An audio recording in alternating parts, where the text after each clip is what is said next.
What is up, everyone? Welcome back to the Rocco and Ryan MMA Show. Today is episode number 9, and it is a jam-packed edition. Obviously, we're going to recap UFC 251, which took place on Yas Island this past Saturday, and there are 2 more fight cards tomorrow night, Wednesday, headlined by Kelvin Keator and Dan Ige, and then a title matchup at 125 on Saturday. So another great couple of cards on the way, Rocco. UFC 251 is in the books. How much fun did you have watching that card? It was awesome. It was a little slow. I felt like the card was a little slow at some parts, you know what I mean? But obviously one of the best cards put together, I thought, on paper. I don't think it played out to be the best card, of the year. I think that there's going to be some cards that definitely surpass it.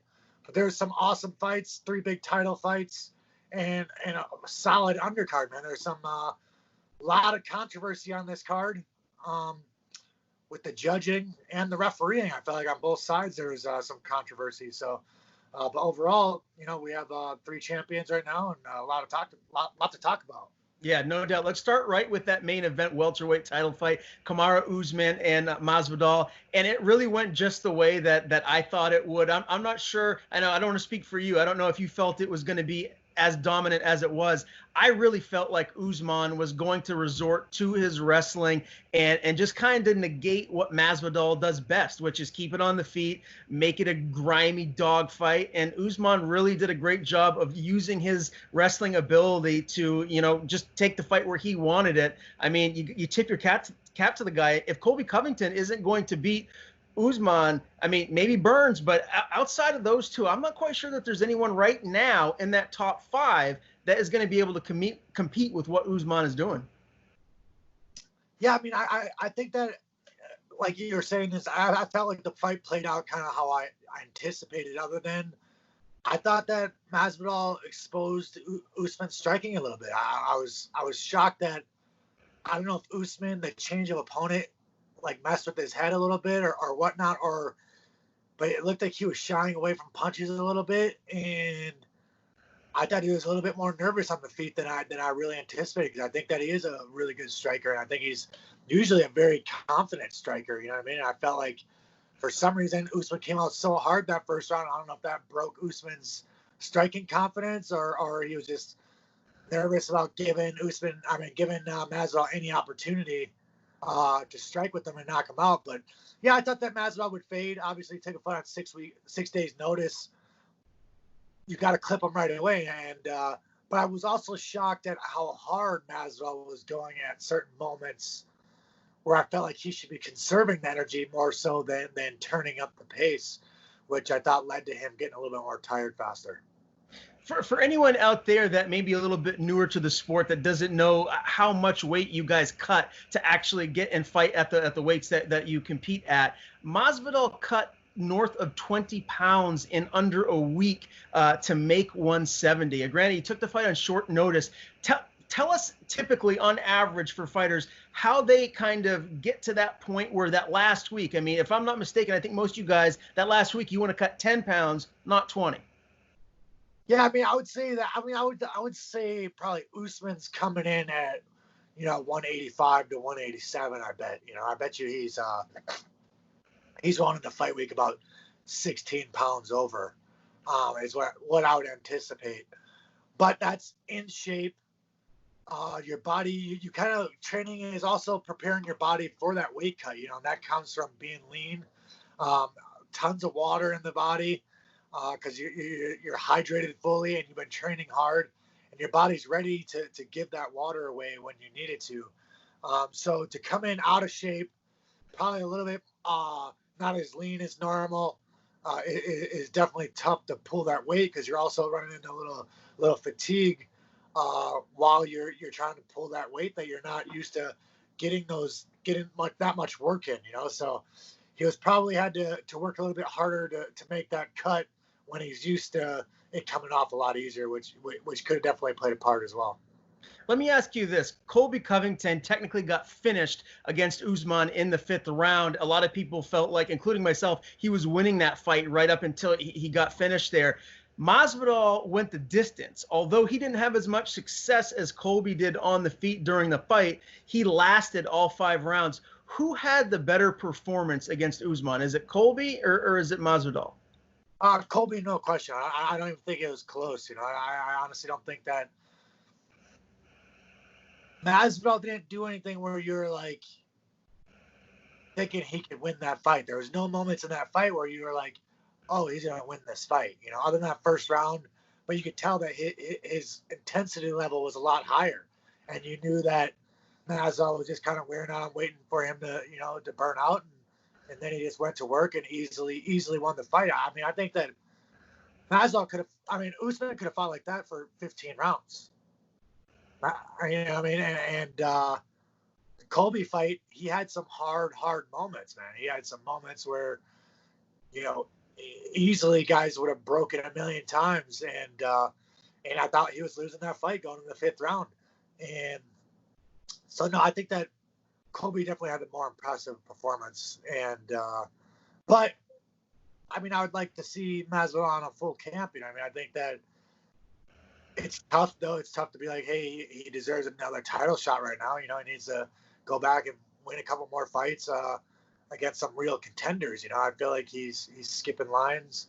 And, I don't know who he should fight next, because I think that Gilbert fights for the title next, and I think that Leon and Colby should fight. That's how I think it should be. I think that those are the two true contenders right now, is Leon and Colby. You make them fight, and you keep Burns ready to fight for the title, because he's healthy, and you don't want to start ruining all your title contenders.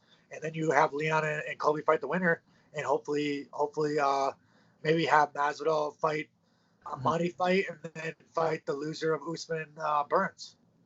You and me are in complete agreement with who the greatest welterweight of all time is. It's George St. Pierre. I don't think it's even a question at this point in time. But for a while, Rocco, I didn't think Woodley was going to lose the belt, right? I thought he was going to be, he looked unbeatable for a short period of time. Then he gets beat. And now here you have Usman, who's starting to maybe, make a long title run himself. How long do you think he can actually hold on to this belt with a murderer's row of competitors here at 170, probably the deepest weight class in the UFC? Personally, from watching the fight, I think Burns gives him trouble. I didn't believe that going into this fight. I believed before the Masvidal fight, I thought that Usman would run Burns over.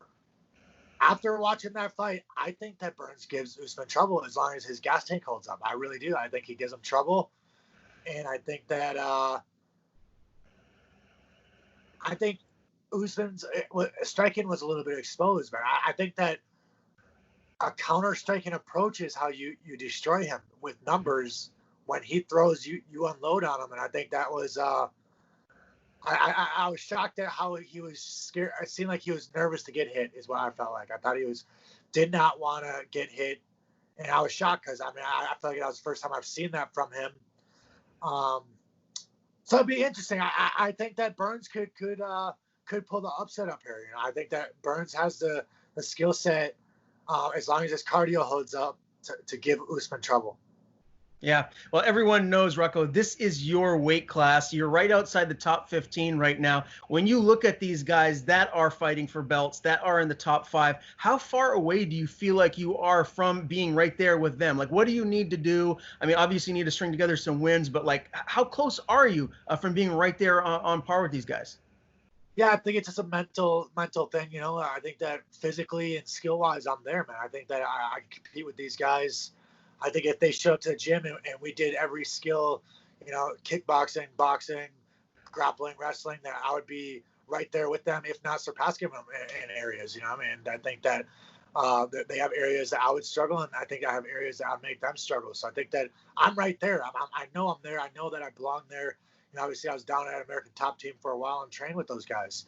So I know what I'm capable of.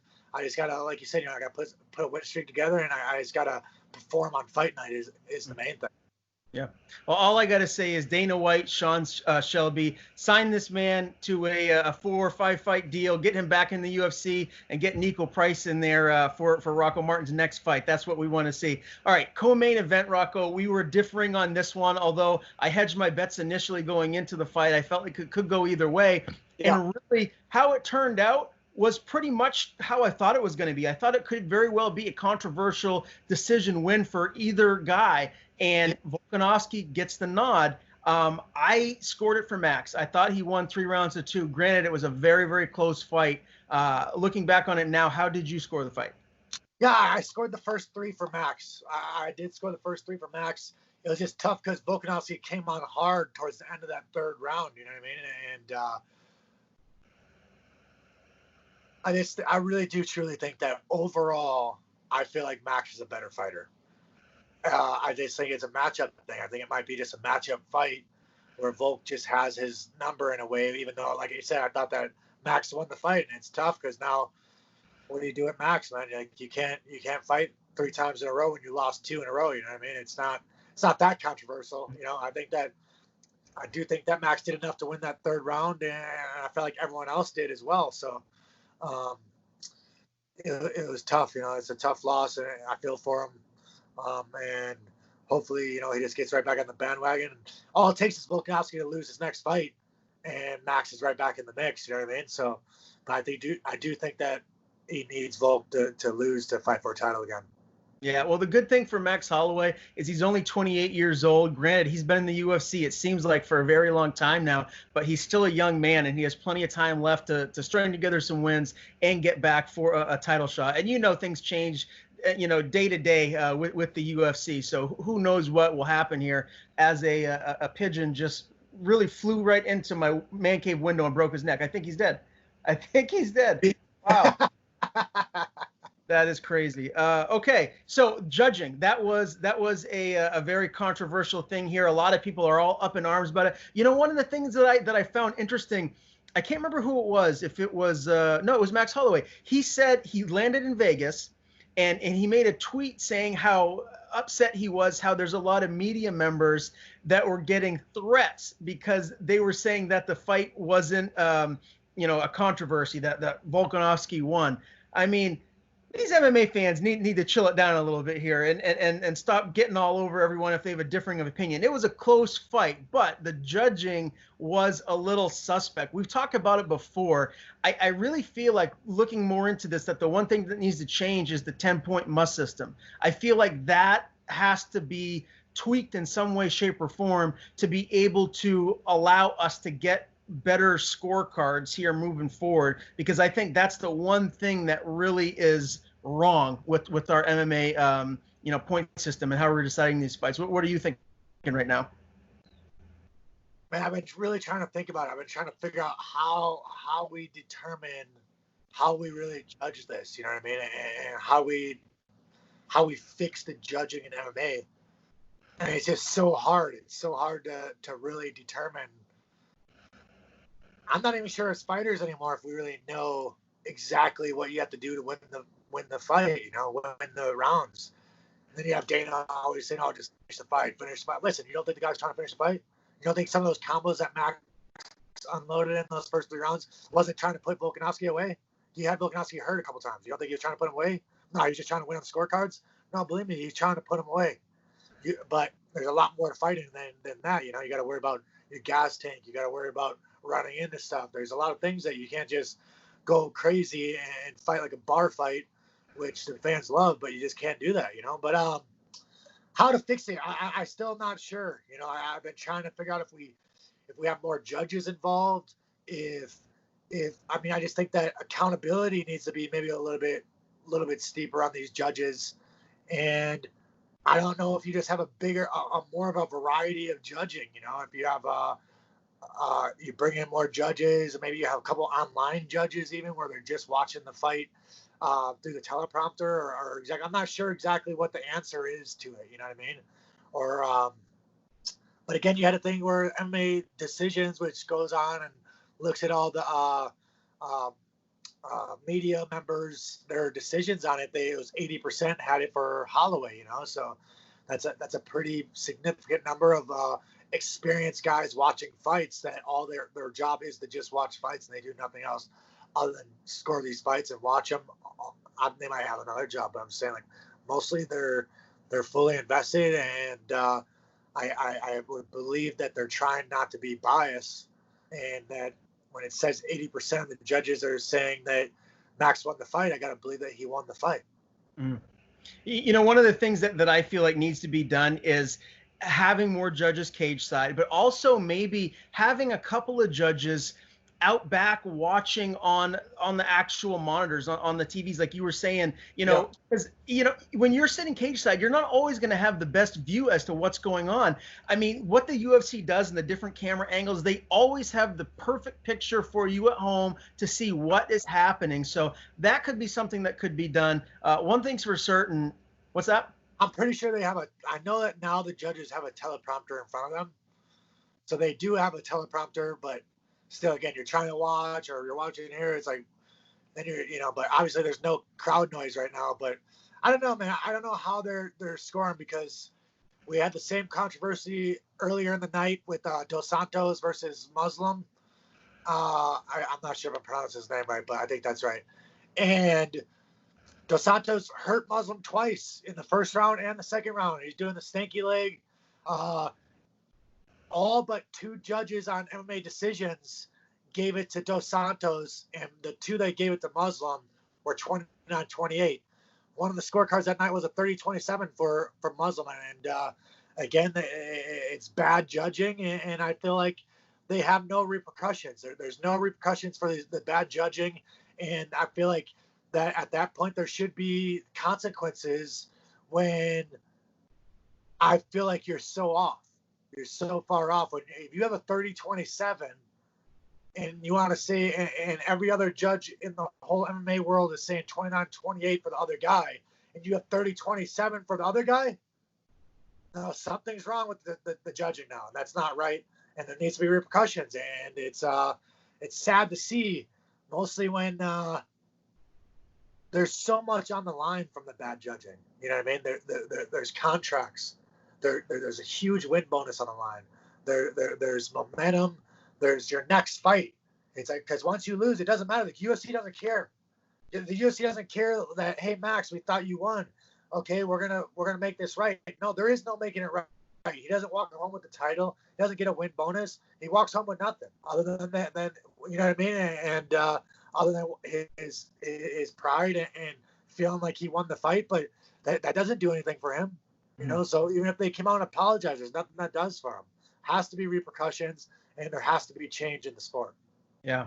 You know, I can say there was another guy who fought Neil Magny fairly recently that came up on the wrong side of a controversial judge's decision as well. So, yeah, something needs to be done, and hopefully the UFC does really look into this and figure out, you know, the best plan of action to change this moving forward, because it is a problem. You know, the biggest winner of the night for me, Rocco, might be Petr Yan. I have myself convinced that Jose Aldo was going to go in and win this fight. I really did. I thought it was, if I was in Vegas, I would have been putting money down. I just thought he's coming down from 145. It seems like the weight cut, he has it dialed in, and he's going to be big and he's going to be strong. And it's Jose freaking Aldo, one of the all-time greats. And he looked good early on, but Petr Yan really wore him down, and man, it got ugly towards the end there. The referee did a bad job of allowing him to take way too many unnecessary strikes, and then en route to winning the bantamweight belt. How impressed were you with Yan? I was impressed. It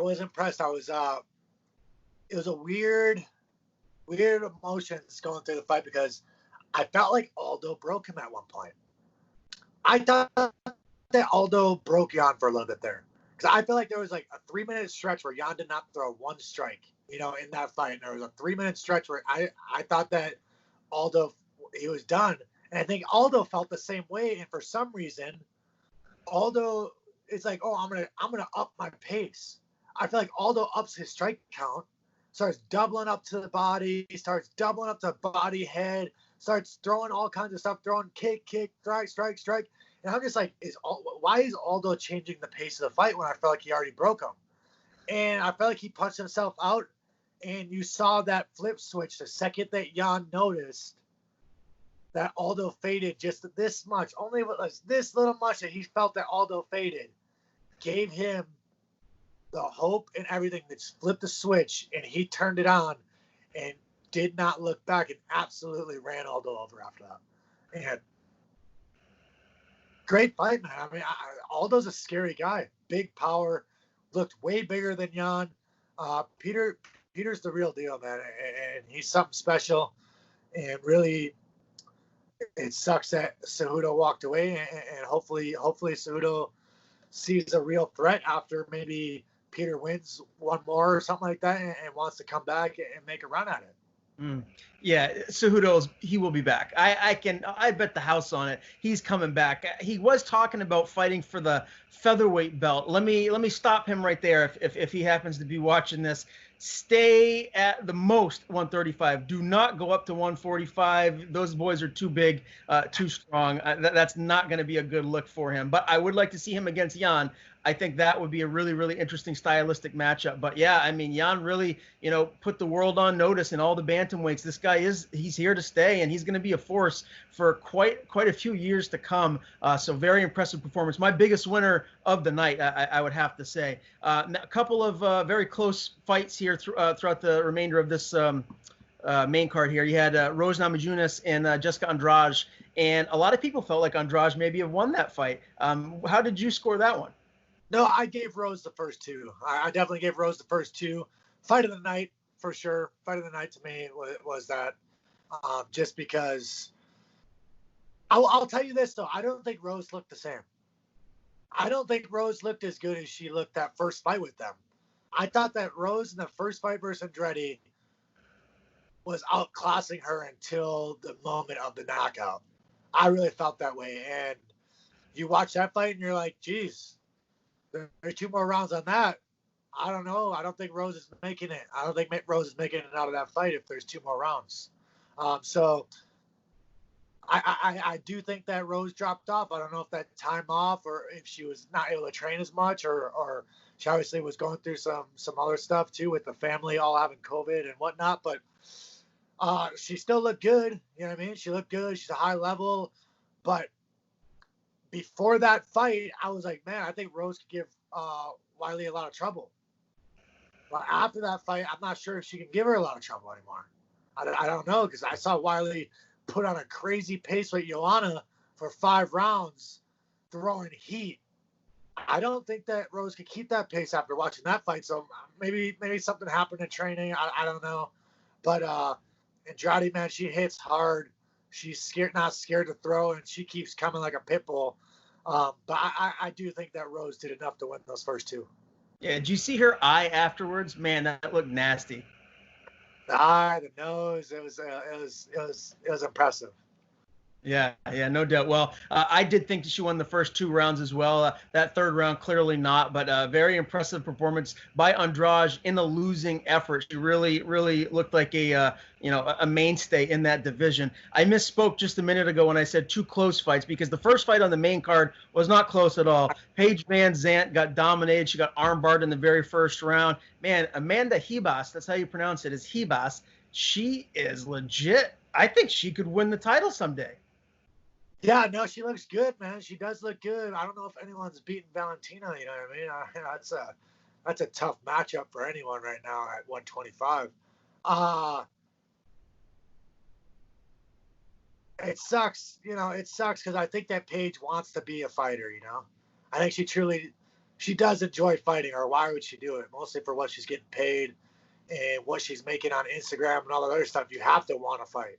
You have to love fighting if that's if you're still fighting when you're making all this money doing half naked photos. So I'm like I think that part sucks. To see someone want something so bad and she don't have it though, man. She's not like these other girls.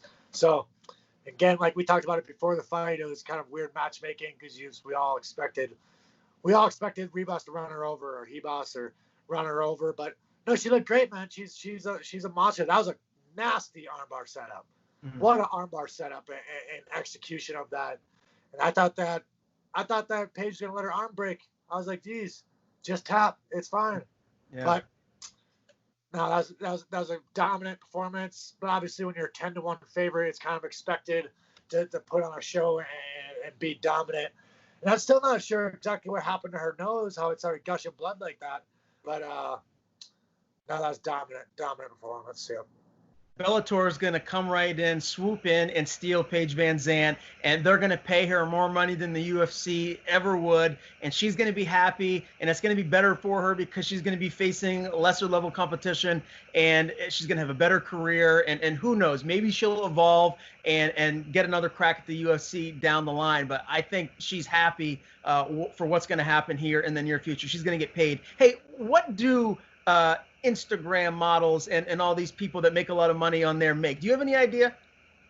I got no idea. I've heard that she made, I know I was hearing people where she was making 6 figures off like endorsements, 6 figures on Instagram. So she's making big money. You know what I mean? I don't know. I don't got tits. You know what I mean? I ain't gonna lie. I ain't got blonde hair, blue eyes, and tits. I'll tell you right now, I'll be on Instagram making money too. Hey, Rocco, just keep winning, man, and then you take those shirtless selfies, and you'll be making money on there as well. I'll tell you what, for my money, Paige VanZant, and it's just my personal opinion, she might be the most attractive female fighter that I've ever seen. There's a couple of other ones that are right up in there, but I think that she is stunning. So she clearly is going to have a bright future regardless of what she does. Sad to see her leave the UFC, but good for Bellator because you know they're going to get her. All right, so I went 3-2 on this card. You went 4-1 because of that Volkanovski Holloway joke of a decision. I can't go that far, but now you have a 1-game lead, Rocco. You're up 15. I almost said Jan. You talked me out of it. Okay, because I was ready to swing. I was ready to swing over, even though I was like, man, I think Aldo, but you're like, but I want to pick, because I thought it was almost not a pick 'em, but I thought Aldo had the edge, but it was just so much unknown with the fight where I was like, oh, I want to go Jan, and then you're like, no, great mind thinks alike. So then I'm like, all right, I'll go there. Oh, I regret that decision. Well, we're neck and neck, only a 1-game difference between our picks, so we're right there.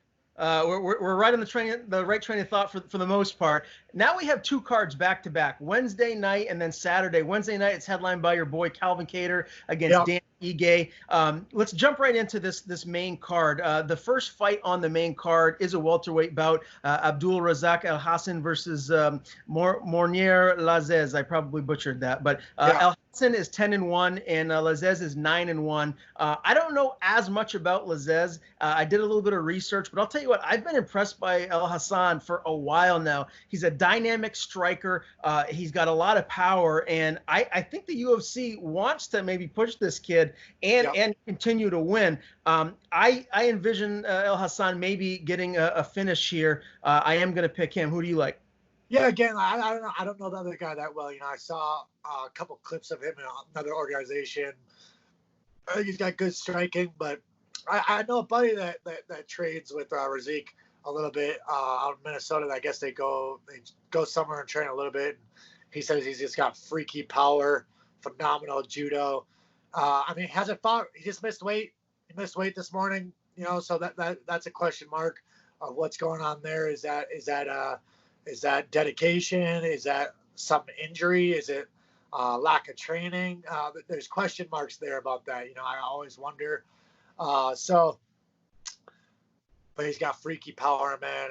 And like you said, he hasn't fought for 2 years though, with those allegations that were thrown out and false accusations. So hopefully, hopefully his mind's right, man. Hopefully he's ready to go. And I do think that he's one of the serious contenders to breaking that top 15 this year. And I think that he definitely puts him away. Is this a guy that you're keeping your eye on because he might be someone that you'll be fighting soon? I mean, I'm definitely keeping an eye on him. I try to keep an eye on most of the division, mostly when you start getting up to that, top 30, that top 30 range. I'm keeping an eye and trying to watch. And he's been a guy that I was kind of offered a fight with before, but he was just coming off Ramadan, I think, and That's what I heard, you know. And then I heard another story for a different time, but so we won't talk about that right now. But yes, it's crazy thing that happened. But anyways, I was offered it. I said yes because I don't say no to anyone. I'm not scared of nobody. I think I could beat anyone in the world on any given day. And but he's a legitimate fighter with huge power. Yeah, well, I'm excited for this welterweight bout. The second fight on this main card is Molly McCann and Talia Santos, 125-pound bout here. And, you know, Molly McCann, the Canadian, is pretty well-versed. She has some decent wins. Santos, I mean, a really solid record. I mean, 15-1. However, I don't think that she's fought the level of the high-level caliber fighters that Molly has fought. And for that reason, I'm leaning towards McCann. I think it's probably going to be a very close fight and go the distance, but I think McCann wins a decision here. Are you going first every time this time, or what are we doing here? You know what? I apologize. You can go first the next couple of times. I guess I'm so into talking about it that it just took over me. I don't know. No, I'm not too versed with these two. I'm not gonna lie to you, but I have heard of Molly McCann, and so she's been around a little bit, and I definitely would just side with her. Just because I'm glad that you gave me your analysis in advance. One, but I'm gonna do my research after this on those two, but I'm gonna stick with Molly for this. Okay, all right. So I'm going to let you take the reins here. However you want to do it for the next three fights. You got actually it's a featherweight bout. Normally these guys fight at bantamweight, Jimmy Rivera and Cody Stamann. But because it's a short notice fight, this one will be at featherweight. However you want to do it. You want me to go first? You want to go first? You let me know. I'll leave this one. I mean, I know that you know, I just was out. Cody fought the same night as me. You know, he looked phenomenal. His gas tank looked great. Output looked great. Physically too, for 145, he looks solid, man. He looks built. I know there's some beef with my boy Rob Font and him for a while. They've been trying to fight, and you know they just haven't put it together. But he looked great. I think Jimmy's on his way down. I think Cody's on his way up, and for that, I'm gonna lean towards Cody. Yeah, okay. Well, we have our first differing opinion here. I'm going with Jimmy Rivera, and a lot of that has to do, I think both of these guys, their skill set is relatively similar. I think they're both very high level. But I'll tell you this, man, Cody Stamann's been through a lot lately, and he just went the distance with Brian Kelleher, and it wasn't that long ago. And this is right after he lost his brother. I just feel like he's had so much mental toll on him with losing his family member, and then a physical toll going through a 3-round war with Brian Kelleher. If I was Cody Stamann's manager, I understand Jimmy Rivera's a big name. You want to take that. If you get a win, it's going to get you right up that division. But I might have chosen to wait a little bit and maybe fight at the end of the month, or give him a few more weeks just to kind of get right. I feel like he's not going to be 100% going into this fight. That's just my gut. And I think because of that.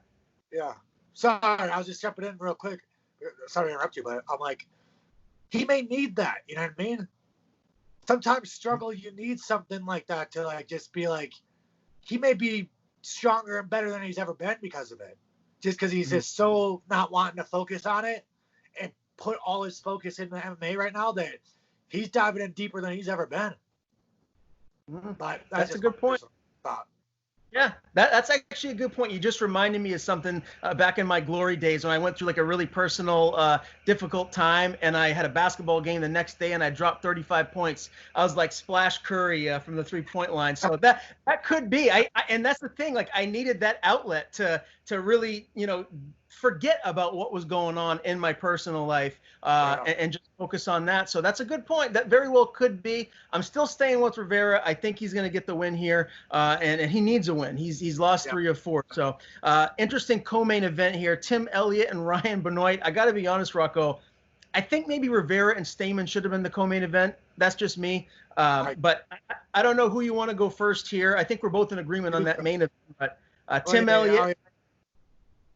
Okay, I'm going Benoit. I think Ryan Benoit is he has more of his future ahead of him. I think Tim Elliott is an older fighter. I don't think he's the same guy that he was just even a couple of years ago. I think Ryan Benoit is going to get a win here. So I'm going with him via decision. like Tim, I feel like Tim just underperforming. I don't know what's going on. He had that one breakout fight with Mighty Mouse, and some fights he looks pretty good. Then he has moments in fights where he looks good. He's talking about, oh, there's no crowd. I don't even know what's going on with him. I mean, like, I want to go with him because it seems like, you know, like he might be a better fighter, but he just can't put it together. He can't put it together, and for that reason, I have to go with Benoit as well.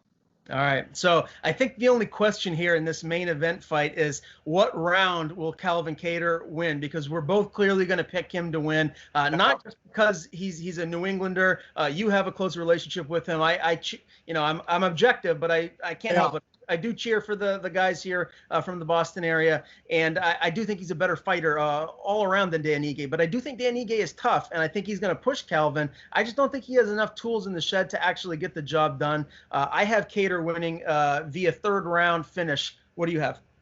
Yeah, I think that the issue with Dan is not the issue. People talk about Dan's skill set, right? All you think of, all everyone keeps saying is toughness. He's so tough. He's so tough. I don't think that's good enough to beat guys in the top 5. You know what I mean? I think that Calvin's a top 5 guy.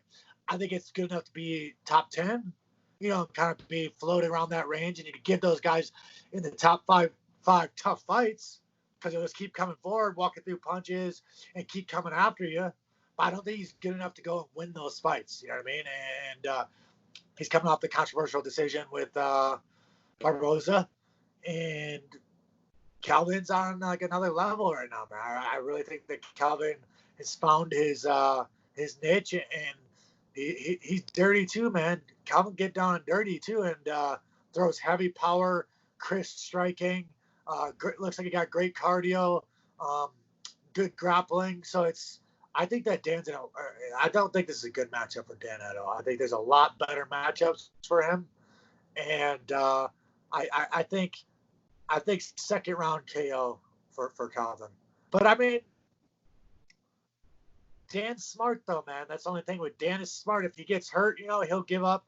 He's got good at controlling you if he goes to his back, and so you can't really get up too much ground and pound and put him away. But and he seems calculated even when he's down there. When he got dropped by Barboza, I was shocked at how calm he still was when he was on his back after he got dropped and stuff like that. So that makes it interesting to see where it possibly could go to deep waters, where I think his only chance at winning is to possibly just clip Kelvin or somehow Kelvin gasses, and I don't see any other path to victory.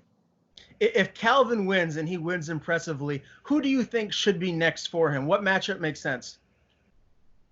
Well, it just depends because you have you have those 2 guys fighting right now, but I don't see why not Max. Why not Max? That's what I want to know is why not? I mean, that's a huge contender fight. Give those other guys, you know, a chance to one of the winners of Yair and Zabit and Zombie and Ortega. Get whoever has the most. If Zombie has a phenomenal performance, give him it, or Zabit or Yair. I don't think that Ortega earned a shot, you know, no matter what he does in this next fight. And then have Kelvin fight. I would say Max, or obviously one of the losers of those fights. Or if Ortega wins, I think that you have Kelvin fight Ortega. Mm-hmm. Mm-hmm. Yeah. Okay. I like any and all of that. There's so many good fighters in that top 6 or 7 in the featherweight division. Even more than that, the top 10 is fantastic. But yeah, I think it's going to be really exciting. You know what matchups the UFC decides to pull the trigger on here moving next. If you're looking for an interesting fight on the undercard here, check out my boy Jared Gordon and Chris Fishgold. Jared Gordon's team contracted COVID-19, and now he has Paul Felder in his corner. So I'm really looking forward to seeing that. All right, so Saturday night we have another Fight Island card, and it's headlined by the 125-pound title, Benavidez-Figueiredo versus Joseph Benavidez. The first fight on that card is a is a male fight at 125 pounds. You got Alexander Pantoja versus Askaroff. Askaroff is 11-0-1, and Pantoja is 22-4. Rocco, I'm going to let you start and tell me what you think. But this is a really interesting matchup. I think both of these guys are very skilled. I'm not too familiar with these guys. I'm not too familiar. I'd have to see their faces, to be honest with you, to really give it. But I think that who's the first guy? So you got Alexander Pantoja versus Askaroff. I know him. Is he ATT? What's that? Pantoja, is he ATT? That I'm not sure. I think he is for some reason. So just for that reason, I'll just side with him on this. Okay. Well, I could see either guy winning this one, but Pantoja did take the champ Figueiredo to a unanimous decision. He lost that, but he took him all the way to the distance. He has some big wins over Matt Schnell and Wilson Heiss. I think Askaroff is legit, and he's undefeated. He's 11-0-1, much like that fight we were talking about on the last card, Talia Santos, 15-1 versus Molly McCann. But Pantoja has more. I think he's got more experience. I think he's a little bit more of a seasoned fighter, and I am leaning with him here on this one. So we're both in agreement there. The second fight is Ariana Lipinski versus Luanne Carolina. You got Carolina coming in at 6-1 and Lipinski at 12-5. Would you like me to start, or do you want to take here? This is a weird card, huh? Yeah. My research around here. This is weird. Well, it really is. Some of these fighters that are starting off, these cards, they're not as big household names. I mean, we've been used to watching, UFC 251 or UFC 250, where you have names that on the card. So we'll keep it short here with these two. But, with Luana Carolina being 6-1, I think that the UFC is trying to get behind her and build her. So I'm going to go with her to get the win here. I'll go with the experience then. I'll go with the experience 12-5, and then we'll have our first opposite pick. Okay. All right. So I'm going to let you take the reins here. A lightweight bout, Mark Diakese versus Rafael Fiziev. Diakese 14-3, and Rafael is 7-1. I'm sure you know who Diakese is. This is a very great striker, really, and someone that's exciting to watch. Who do you got in this one? We trained together, down at ATT for a little while there, and he's actually a really good grappler, and you don't really, people don't know that for some reason, because his striking's flashy and very good, solid striking, and I definitely think that he on any given day could beat anyone in that division, so I definitely lean towards him. Okay, yeah, we're in agreement there. Co-main event time, Jack Kermanson and Kelvin Gaslum. I'm excited to see Gaslum back in the cage. This guy's a beast. I really like his high energy. He's always pushing the pace. Granted, he's a wrestler, but man, he comes forward and he uses his wrestling to set up his strikes. I think Kermanson is in some trouble in this one, man. I'm leaning towards Gaslum. I think he gets back in the win column with a big one. Yeah, I lean towards him too. I think he jumped in too fast his last fight after that loss to the champ, and I think that he wasn't mentally fully invested like he normally is going into fights, and wasn't pulling the trigger like he normally does. So I think he's definitely going to be extra motivated in this fight and really get in there and get after him. And I think a dominant performance. I think he puts him away, and it's shocking too. If you see him in person, you're like, wow, you're not very big at all. And you're fighting at 85, he goes out there. Takes some big balls, man. It's impressive what he does in there. A special athlete actually for that size too. Just if you would just that diet, you don't want to diet, so don't diet, right? Just live your best life. He can fight, obviously, and I think at 85 has been a great suit for him, and I think that he's looked phenomenal. But I think that his last fight wasn't I think if I'm recalling right, wasn't the most impressive, and he needs to go out there and have a dominant one in this one. How big is he compared to you? He's definitely shorter. He's shorter, and then he's just not that big, man. I felt like he just was not that big when I saw him. I was shocked at knowing that he fights at 185. But he likes to eat, let the guy eat, let the guy enjoy life, Hey, I can't blame him. I mean, that we all suffer from that curse in some way, shape, and form. All right, main event time. I'm going to let you take the reins here. This is a rematch. You got Figueiredo and Benavidez. I'm really excited for this one. Figueiredo won last time. Do you think Benavidez comes back and gets a W, or do you think we have Ann still? Yeah, Benavidez was looking awesome, man. He was looking good. He throws big numbers and high output. Good grappling, and then he got caught with that headbutt, and I felt like the whole fight changed, you know what I mean? But Figueiredo, he's long, he's got power. Another guy that's really good, well-rounded, very good everywhere. Just Benavidez, you just want him to win so bad. I feel like it's just one of those guys that you just want him to win, and this has to be his last opportunity ever. No matter what he does after this, right? You got to think that this is his last shot. But I got a feeling that you're leaning towards Benavidez, so I have to go. I'm going to figure it out. Even though my heart's with Benavidez, like I want him to win. I just don't think it's going to happen. And I always think it's hard to have an instant rematch after getting put away and coming back and winning. So what makes you think I'm leaning towards Benavidez? I don't know. I just have that gut feeling. I don't know where you're leaning. It's just that gut feeling of, you're betting with your heart. Your heart's invested on Benavidez, and that's just what I'm trying to lean at. I don't know. You know what, Rocco? You're right. And good things happen to good people.